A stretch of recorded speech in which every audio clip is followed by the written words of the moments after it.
Ron from RonaldDJ.com. So here you go for another short video. And finally, may dalawang lumabas na bagong promo ngayon ng PLDT or bagong plans ng PLDT Home Fiber. Ito yung bago nila na dalawang plans. And sakto, isa sa postpaid, isa sa prepaid. And ito yung actual nila na bagong promo sa nilabas sila after nung recently na nilabas sila na PLDT plan na 1399 na makita nyo sa ating previous video. So, ito yung dalawang plan sila actually. First off is yung bagong PLDT Home prepaid fiber ng PLDT, which is, it's PLDT Home Fiber prepaid, yun yung tamang term. And finally, sinagot na ng PLDT yung rumors na late of last year na magkakaroon sila ng prepaid fiber na katapat ng mga the likes ng Converge, Surf to Sawa, which I know already na meron ng Surf to Sawa Converge as early as January 2022, but late of 2022 na lang pumutok sa mga tech websites. Unfortunately, hindi ko maisulat yung particular na Surf to Sawa news nung January 2022 for some reason. And fast forward tayo sa 2024 and finally merong prepaid fiber PLDT Home. So catch for this one. And fortunately, merong support page ang PLDT for this one, pero wala yung parang pinaka main page.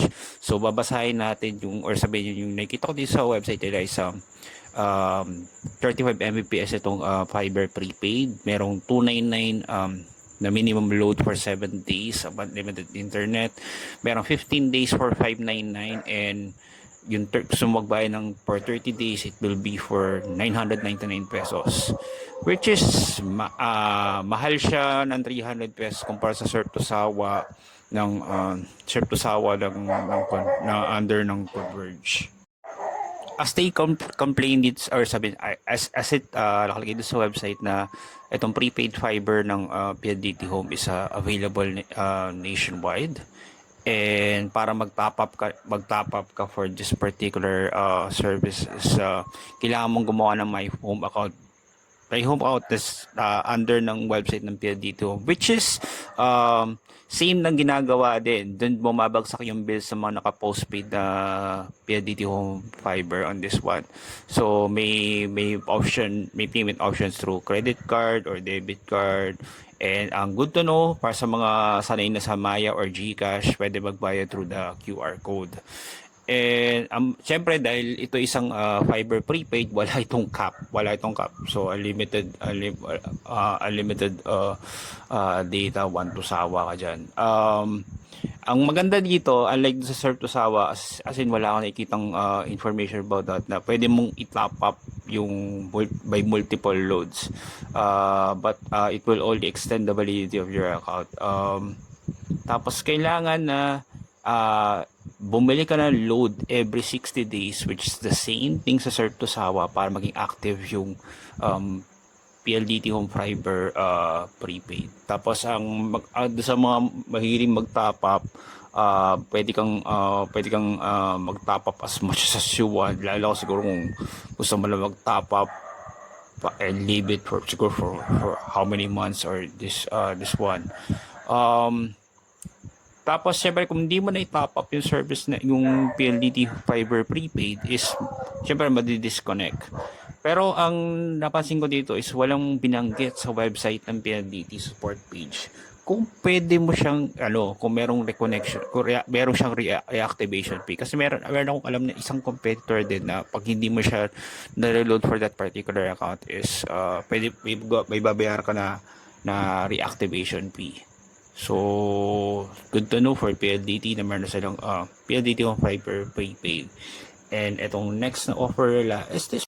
So, ito yung nakita naman natin sa FB Marketplace, and actually kumahal na rin ito as early as late of May. Habang busy tayo sa pag-cover ng MPL Philippines, itong PLDT Home Fiber Ali 899. Okay, mali ito, yung previous na binanggit ko na plan, it was prepaid. Ito, it was postpaid. Ito yung para sa mga nabibigatan pa rin do sa PLDT Home na currently kasi ang pinakamababang plan na nila is 1399, which yung may signal.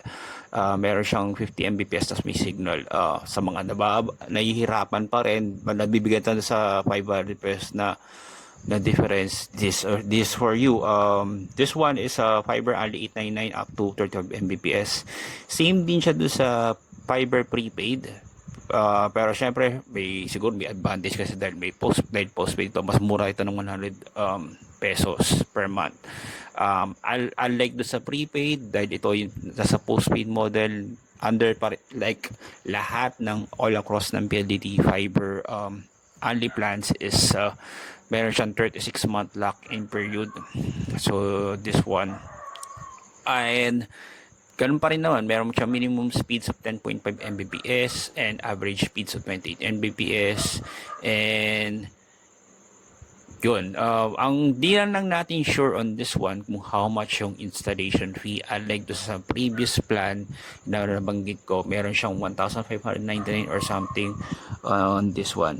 Actually, na-curious ako on this one. Unlike do sa prepaid fiber, itong fiber only 899 based do sa conversation ko do sa PLDT_cares sa X sa Twitter. Yung kasi yung pinakamabilis na customer service na napapansin ko sa lahat ng channels ng PLDT.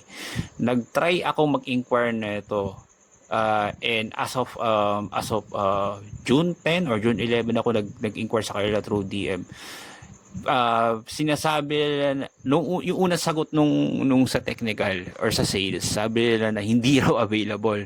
And then later pinagpapasapasahan ako, later on sabi nila na meron daw. Medyo kind of weird kasi based to sa convo namin is hindi pa raw ito available nationwide. And ang pinakamasaklap dito, when I try to downgrade my PLDT home from my current plan to 899, unfortunately they are not offering this for downgrade, which is masaklap yung balitang yon kung totoo man yung sinasagot sa akin do sa XB sa DM na hindi nila ino-offer ito for downgrade, lalo kung galing ka sa isip mo ba sa 1699 ka na fiber only, tapos syempre medyo naging tight ang budget mo this year, you have a small family or maybe solo lang kayo or dalawa lang kayo sa bahay, itong fiber only 899 which good for you. Ang problema is nung inask ko for downgrade is hindi raw ito available, which nakakalungkot kasi ang mangyayari kasi sa subscriber nito is yung gusto mag-downgrade for 899, baka potential na ito is baka mawalan pa sila ng customer and then they go to other prepaid fibers from other competitors. So I hope PLDT will change that particular rule. Syempre sana maging nationwide din ito. Kesa naman na tuluyan sila mawala ng customer. So better na sana i-offer nila sa mga gusto mag-download, lalo sa mga nagtitipid on this one. So makita nyo, it's less than 30 pesos per day on this one. Unlike do sa prepaid fiber, ni support page as of we're recording this one, wala pang official, although nakalat na siya sa FB Marketplace. Nakita ko sa may mga listing, may mga dealers na nag-offer from Lipa City, meron sa Totomas sa Batangas, siya nagkaroon sa ibang areas, meron na rin, and even sa ibang tech websites from my peers na kalat na itong news na to na meron talagang PLDT yung fiber only 899. The question right now sa PLDT, sana may offer nila ito for downgrade on this one.